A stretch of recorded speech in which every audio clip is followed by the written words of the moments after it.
Pauta de Análisis. Bien, son las 8:04 y es momento de saludar a nuestra entrevistada. Queremos hablar de diversos temas de salud. Ayer hemos conocido, por ejemplo, este anuncio que ha hecho la ministra May Chomali, que de manera progresiva todas las patologías que tienen que ver con cáncer van a ingresar al GES en nuestro país. Es un proceso largo que comienza el 2026 hasta el 2031 y es probablemente la primera pregunta que le vamos a hacer a Ana María Regada, presidenta del Colegio Médico, a quien le agradecemos que esté aquí en el estudio con nosotros. ¿Cómo está, Ana María? Qué gusto, como siempre.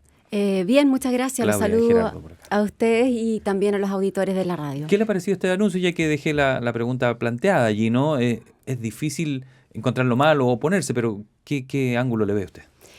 Yo creo que se enmarca en una cuenta pública que fue interesante porque fue una cuenta que siempre habló como de una estrategia y siempre habló de un horizonte hasta el 2030. Yo creo que cuando efectivamente un sector tan importante como salud se compromete en ese plazo, entonces ya como que todo se ordena más y deja de ser un anuncio como de corto alcance y pasa a ser algo que también calma porque uno dice tenemos tiempo para ir viendo, priorizando en conjunto con las sociedades científicas y con los pacientes la entrada de patologías al GES y volver a recalcar lo que el GES es. Y esta explicación a mí me quedó muy marcada hace algún tiempo, cuando un amigo doctor, muy inteligente, de los más, dice, ningún país ha resuelto la oportunidad de atención con la terapia o el protocolo y la protección financiera. Ningún país del mundo lo ha resuelto. Y sin embargo, Chile toma la decisión hace 20 años de elegir algunas enfermedades donde esas tres cosas están resueltas. Y yo creo que ese es un esfuerzo enorme, fue un esfuerzo señero, y uno tiene que hacer un reconocimiento al presidente Lagos, a Hernán Sandoval, a Osvaldo Artaza, a todos los que lo hicieron posible, y que hoy un ministerio diga, primero vamos a preocuparnos de esta alerta oncológica, vamos a resolver estos, al final, cerca de 30.000 casos, ¿no? Pero de esto, en el fondo, vamos a hacer un esfuerzo de introducir todo el cáncer en el GES y, por lo tanto, que la gente sepa que hay un plazo, un protocolo y protección financiera. Doctora Regada, ¿cuáles son hoy día? Estoy pensando como en el mapa, ¿no? De ¿qué cáncer ha crecido en Chile y que no está siendo cubierto por el GES? Normalmente probablemente la gente sabe cuáles, en su consultorio le dicen, este tipo de cáncer está cubierto por el GES. Pero hay algunos que hayan crecido y que son una alerta y uno diría, mira, aquí hay un tipo de colon, no sé, o sea, de cáncer, no sé, el colon, por ejemplo, no sé si está cubierto. Y son muchos los casos, entonces, por lo tanto, hay que poner foco acá, hay que incorporarlo para entender por qué esta alerta que hace la ministra Chomali. Bueno, hay cánceres que no están, y yo no soy oncóloga, ya, sí. y están pasando hartas cosas en salud para decir que me leí ayer los 90 decretos. Estoy como alguien que lo pillan con la pregunta, pero el cáncer de tiroides está fuera, el cáncer de páncreas tampoco está. Ya. Entonces, efectivamente, hay... se requiere... se requieren. Y por lo tanto, además hay que recordar que el GES es entrar en una patología que obviamente, según el tipo de patología, son los plazos que pone. Entonces, si uno dice, claro, hay cánceres que necesitan y que hoy día son los que están priorizados dentro del GES, ¿no es cierto?, una cierta oportunidad. El cáncer de tiroides es un cáncer que en general el más frecuente, progresa más lento y por lo tanto entrará con otras como límites y plazos de tiempo, ¿no? Pero efectivamente hay cánceres que están afuera, sin duda. Ahora, recordar también, súper importante, porque yo creo que a veces nosotros nos sentimos como en un país que tiene tantas fallas, ¿no? Todo el cáncer infantil está en el GES. Quería preguntarle con respecto a el cumplimiento de esto, porque esto se anuncia justo después de implementar una alerta oncológica, porque cosas que debieron haberse tratado rápido no las estábamos tratando ni a tiempo ni rápido. Ahora se tuvo que volver a sacar esa tarea. ¿Cuánto es el desafío que plantea? Que está bien agregar más patologías al GES, pero poder atenderlas adecuadamente, oportunamente y con los recursos que se requieren. Es decir, ¿siente que allí sí queda un tema pendiente o al que estar alerta? O sea, de todas maneras, porque en el fondo aquí hay que pensar que los retrasos del GES, sobre todo oncológicos, son un bajo porcentaje. Si el tema es que son muchos pacientes que se van agregando y por lo tanto cuando uno dice y lo mira solamente con números y uno dice, pero si el cumplimiento del GES es del 98%, ya, pero entonces... de estos 33.000 pacientes, había un porcentaje que estaban dentro de ese 2%. Claro. Por eso estas miradas son como miradas, claro, de salud pública. Y uno dice, pero si cumplimos el 98% está espectacular. Claro, pero hay que mirar que en ese 2% hay, personas, un número de personas que tal vez no arriesgan la vida, pero sí son un bolsillo de gente que no sabemos, porque además lo interesante de la alerta oncológica, yo creo que es importante mirarla hoy día como un logro acotado, porque obviamente hay otros problemas en salud, que también es otro tema. O sea, cuando el Ministerio de Salud vaya a Hacienda, va a ir a pedir por el GES, ahora va a ir a pedir por más patologías dentro del GES. Recordemos que el año pasado ya se agregaron el tratamiento del tabaco, la fibrosis quística. Entonces, va a ir a pedir recursos para eso, pero también hay que pedir recursos para lo que es no GES, para las otras listas de espera. Entonces, la verdad que, claro, en salud eso siempre te obliga como a priorizar. Pero si vamos a partir por lo oncológico, parece también razonable partir por ahí. Hablamos con Ana María Arriagada, presidenta del Colegio Médico. Quiero pasar por las alertas que hay en este minuto, la situación del ANTA. La verdad es que cuando uno mira la cantidad de fallecidos que ha habido, ha aumentado casi un poquito más de un 30%, casi un 40%, y hay, por lo tanto, ¿no es cierto?, en este minuto como botón rojo por el tema del ANTA. ¿Están cambiando los virus? ¿Qué está pasando? Bueno, los virus siempre cambian, sí, siempre cambian, y esa es su gran fortaleza, ¿no? Se disfrazan, cambian su abriguito. Como diría el exministro Mañez. Claro, y cambian su abrigo, y como cambian su abrigo, su caparazón. Su caparazón, entonces el sistema inmune se pierde un poco. Además, obviamente todo esto cambio climático también afecta, porque el cambio climático afecta el lugar o la distribución de quienes transmiten los virus. Entonces la verdad es que en esto nosotros somos un país que tenemos experiencia. Yo leí ayer, justamente preparándome para esta entrevista, claro, hay investigación en ANTA, pero que de pronto no tiene todos los fondos que debiera. Entonces acá es súper importante también que el país se ponga hoy día, decreta esta alerta, pero necesitamos también aumentar los fondos para que esas investigaciones se concreten, porque hay por lo menos 2 o 3 grupos que están desarrollando vacunas, anticuerpos, terapias. Entonces el ANTA es un problema, y en el fondo el Ministerio ha decretado esta alerta porque la mortalidad de un año a otro aumentó. Y yo creo que es importante esa decisión. Creo que una de las fortalezas del país nuestro es la epidemiología, la salud pública, la planificación. Y creo que si un país no está mirando de qué se muere la gente, cuántos más se murieron este año y el otro, obviamente estamos fallando. Así que me parece muy importante estar alerta a las medidas que tenemos que tener de precaución cada vez que abrimos un lugar que ha estado cerrado, cuando salimos, no salirnos de los senderos. Usted escucha a Ana María Arriagada, la presidenta del Colegio Médico, conversando con Pauta de Análisis. ¿Qué tan preocupante se vuelve el que ahora estemos lidiando con la cepa Andes, donde estábamos 44 casos en un año y ahora lo que ya llevamos 46, y donde teníamos una mortalidad del 18%, ahora estamos con una letalidad del 38%? Es decir, ¿qué tan serio se volvió esto para nosotros? Porque es la cepa Andes que se contagia persona a persona. Claro, la cepa Andes es la que estuvo en el tema del crucero. Claro. Habría que ver bien cuáles son las cepas de estos 48 casos, ¿no es cierto? Al parecer es la que más se ha repetido, por eso es que se está extendiendo tanto a zonas que antes estaban circunscritos al sur del país, se decía. Claro. ¿No? Y ahora ya no tanto, sí. Pero ahí probablemente más que la transmisión de humanos ha sido el cambio del vector, el ratón, las condiciones en que quien lo transmite, en el fondo, que es el ratón de cola larga, se ha ido moviendo, quizás con los cambios climáticos, los incendios lo han ido moviendo también. Claro. Ahora ahí lo importante es como la pesquisa. Este es un país que tiene la mala suerte de tener estas condiciones y esta enfermedad. Muy importante la formación de los doctores y los equipos de salud. Pensar que probablemente la primera consulta va a ser una consulta un poco rara, de una fiebre un poco fuerte. Que sí, le como va a tocar, una gripe, ¿no? Una gripe que le va a tocar a un médico, probablemente a un médico general de zona. Y ahí yo me relaciono mucho con ellos. Ellos son una parte muy importante del colegio médico. Y recuerdo conversaciones con ellos cuando han diagnosticado un ANTA.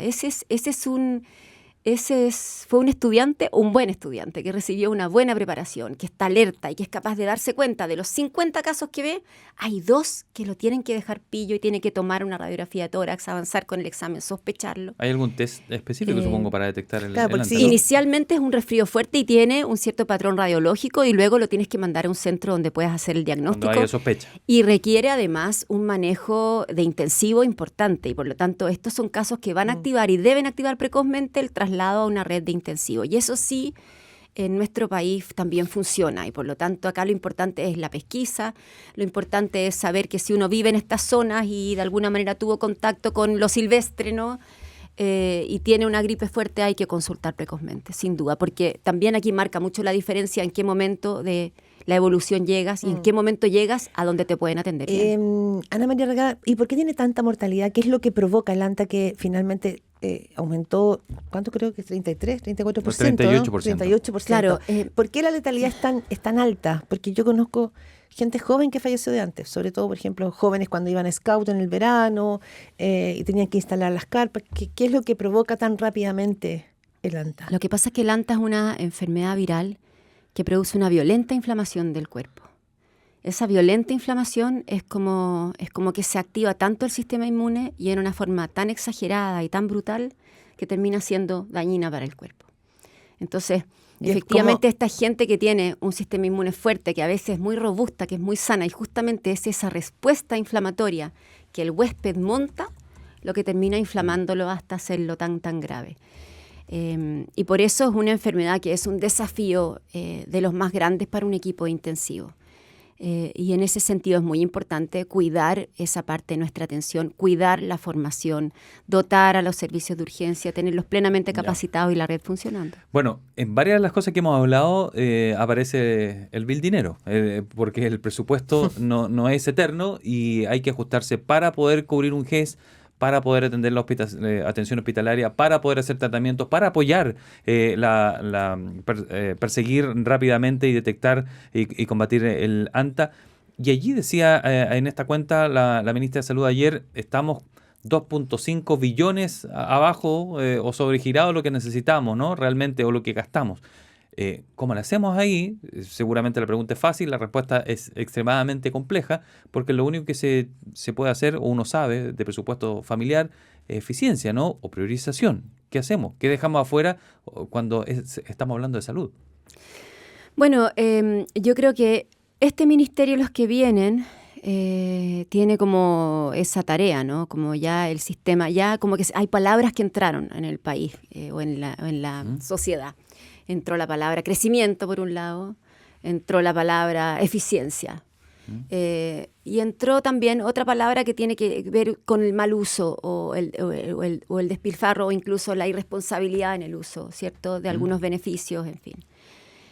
La probidad también entró fuerte. Y yo creo que esas 4 palabras obligan a que este ministerio y el que viene tengan que tener el máximo cuidado con eso y que todos los que trabajamos en salud nos pleguemos un poco a eso también. O sea, ¿le parecen buenos acentos? Me parecen buenos acentos y razonables. Nosotros como colegio estamos trabajando en una propuesta, le encargamos ahí a un sabio que la dirija, y que invite a un grupo de personas a elaborar una propuesta de diseño presupuestario que sea un poco distinta, que ojalá sea desde los hospitales y con participación de los hospitales, que no dure un año, sino dure más y permita planificar. Eso se engarza perfectamente con lo que está haciendo hoy día el Ministerio, que está haciendo un trabajo con eficiencia. Ha dicho que ha partido por algunos pilotos en algunos hospitales y que los va como a monitorizar más de cerca. Y mientras tanto, el Ministerio ha llamado a esta comisión de salud, que se ha dividido en 4 temas. Yo estoy trabajando en una de esas mesas como colegio médico, que es la de lista de espera, y otras 3 más. Y claro, pues estas cosas se resuelven con recursos y por lo tanto el compromiso de la autoridad hoy día política, digo, como y políticamente la gran tarea de la ministra es hoy día ir a Hacienda y negociar los recursos que se necesitan. Sí. Ahora, usted misma estuvo acá, Ana María Regada, presidenta del Colegio Médico, hace un par de meses y se mostró muy preocupada por el ajuste, por el ajuste, porque hay un apriete de cinturón y la ministra Chumalí lo que ha señalado es que también había mucho desorden en la gestión, o sea, hay que ajustar, Hacienda lo ha señalado. Entonces, ¿cómo ve usted eso, el ajuste? Porque en todos estos planes de salud a nivel nacional se requieren recursos. Pero no sé si está viendo que efectivamente la mitad privada tiene que ordenar las cuentas porque aquí había mucho despilfarro. Pensando en Hacienda, que tiene que soltar los recursos. Sí, yo no me trago mucho el adjetivo del mucho.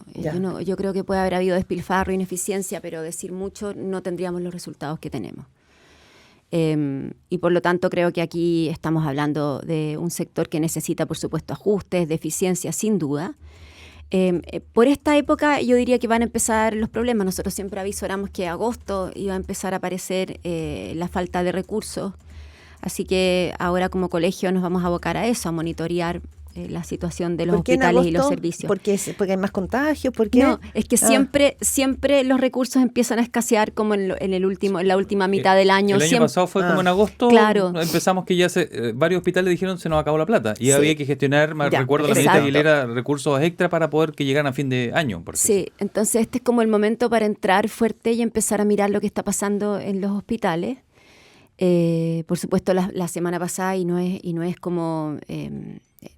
Es importante saber que, y estamos todos conscientes de que los últimos 10 días han sido días de muy aciagos para el norte, sobre todo, y también para el centro, el sur, el frente mal tiempo. Entonces, obviamente, la mirada sanitaria estaba puesta ahí. De hecho, ayer la ministra partió su cuenta pública con un recuento de eso. Pero este es el momento en que las cosas van a empezar a... La hora de la verdad. Sí, la hora de la verdad. Y además, lo otro importante, y en lo cual obviamente nosotros no tenemos participación, porque es algo que se elabora entre los sectorialistas de la DIPRES, ¿cierto? En la División de Presupuesto, Ministerio de Hacienda, hay como una oficina, una parte encargada de salud, y uno sabe que ya a esta altura están diseñando el presupuesto del otro año. Uh-huh.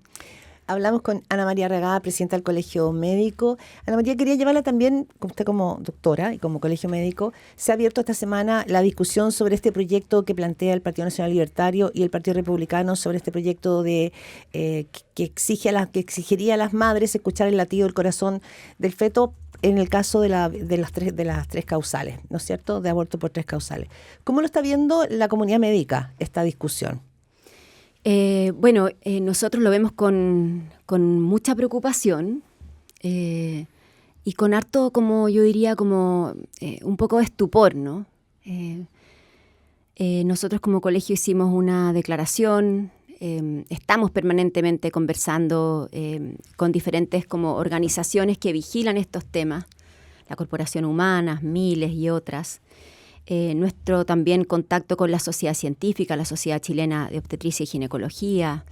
Yo creo que aquí hay una preocupación como bien transversal, porque efectivamente cuando este proyecto toca algo muy profundo que es la toma de decisión, el consentimiento informado, yo diría de una manera muy traumática, sin entender lo que el consentimiento informado es. No hay ningún proceso de consentimiento informado que finalmente es el proceso de toma de decisión conjunta entre un médico y un paciente o una paciente antes de tomar una decisión que implique la obligación de hacer un examen. Ni menos en un momento tan vulnerable como estar dentro de las 3 causales. Incluso en el protocolo actual de la interrupción voluntaria del embarazo, el momento en el que el médico tiene que certificar con una ecografía, un Doppler, ¿cierto?, que hay latido, el doctor debe bajar el volumen de los latidos para solamente él certificar la viabilidad. Y en ese momento él puede decir, usted los quiere escuchar, quiero que el volumen siga bajo. O sea, existe un momento de sumo cuidado en el que el doctor está realizando la certificación de viabilidad y en el que él debe bajar el volumen. Entonces, decir hoy día que tú tienes la obligación de subirlo en el fondo, y que si la mujer dice que no, tú no hagas el procedimiento, es algo absolutamente aberrante, no tiene nada que ver con el comportamiento actual de esa relación, que es una relación en un momento muy complejo entre ese doctor y la paciente. No tiene, y eso uno lo ve en la discusión del proyecto y cuando escucha a los que lo patrocinan, ningún otro sentido sino presionar, y cualquier presión o coacción de forma absolutamente y va en contra de lo que el consentimiento informado es. Ana María, ¿qué le parece que esto se plantee más allá que las encuestas muestran que es muy alto el rechazo a la iniciativa? Segundo, el punto de vista legislativo, es casi imposible que esto vaya a llegar a algún lado, es decir, va a quedar como un ícono que se presentó, algo que se levantó, pero probablemente se va a archivar. No tiene hasta hoy, respaldo del Ejecutivo. ¿Le preocupa igualmente el que se haya planteado el tema? ¿Le produce preocupación? Sí, porque en el fondo no es un tema tan original. Esto ha pasado en Hungría. Y en otros países que han tratado de avanzar, también en Salvador. O sea, aquí hay oleadas en el fondo que vienen desde gobiernos que tratan de hacer retroceder ciertos derechos porque ideológicamente no los toleran o quieren aprovechar el momento de impulsar medidas que tienen que ver con su mirada. Y por lo tanto, esto aquí no hay que ser naive en el fondo. Es un proyecto que queda ahí y sabemos que los proyectos se quedan 10 años. De pronto viene otra mayoría y lo quiere relanzar o de pronto lo quieren morigerar, pero igual en el fondo avanzar y hacer retroceder una ley que es una ley democráticamente levantada, con dificultad, que viene a resolver solo 3 causales de un tema que afecta fundamentalmente a mujeres. Sí, por lo tanto, es un tema que preocupa y que hay que mirar y hay que levantar todas las voces necesarias, toda la evidencia necesaria y proteger los derechos ganados. Le quiero hacer 2 preguntas. Uno, usted habló del tema de la presión. De que este gobierno también es de alguna manera de presionar. ¿Presionar a quién? Al médico que está ahí haciendo la ecografía y que, como usted dice, baja el volumen de los latidos,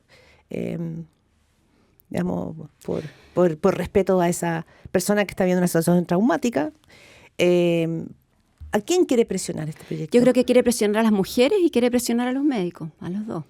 Recordemos que además en Chile tenemos una alta proporción de objetores. Tenemos 30 hospitales en que la objeción de conciencia del equipo de salud, médicos, anestesistas, matronas, en relación al aborto en 3 causales alcanza más del 40%. Y hay hospitales donde hay 100% objetores.